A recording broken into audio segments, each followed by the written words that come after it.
Chaque pas est une lutte, un corps à corps avec des dizaines de kilos. Le prix de la survie pour ces femmes marocaines que l'on surnomme les femmes mulets.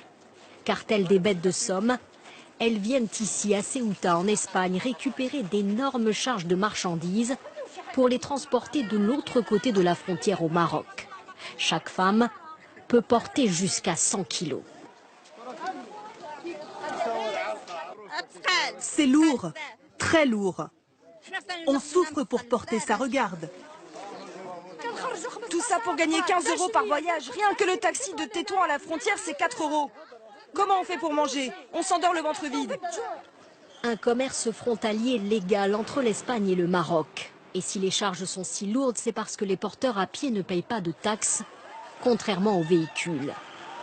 Nourriture, produits ou électroménagers, les colis déjà scellés sont destinés à des commerçants marocains.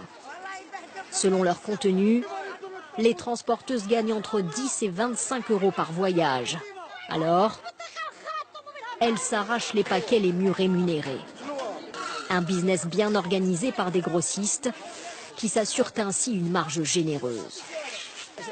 L'État marocain ne donne pas d'aide à ces femmes. Rien. Que veux-tu? Qu'elles aillent se vendre? Qu'elles aillent mendier dans la rue? Non.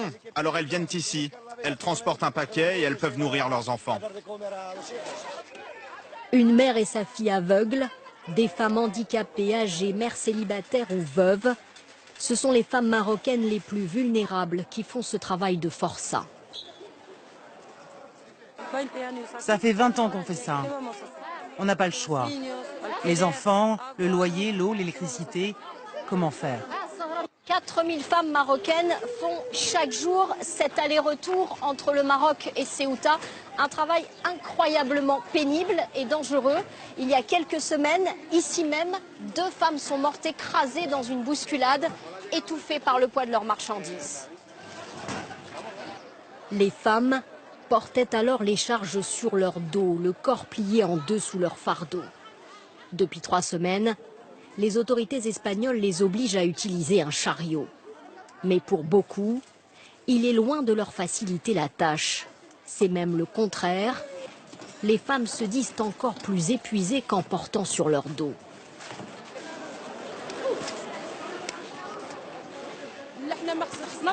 Ces chariots, c'est pas mieux. On se fait mal. Et c'est dur à manier. On se donne des coups aux jambes entre nous. Avant, on portait sur notre dos, on n'était plus tranquille. Et ces chariots, ils nous ont rajouté du poids. Malgré ces difficultés, ces femmes s'estiment chanceuses d'avoir pu passer ce jour-là.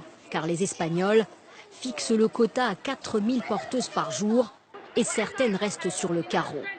À quelques mètres, toujours côté espagnol, nous filmons discrètement cette scène étonnante. Des femmes qui enfilent sur elles plusieurs couches de vêtements. On se bat pour gagner seulement 3 ou 4 €. On cache ses habits sous nos vêtements pour pouvoir passer la frontière avec. Un trafic de vêtements.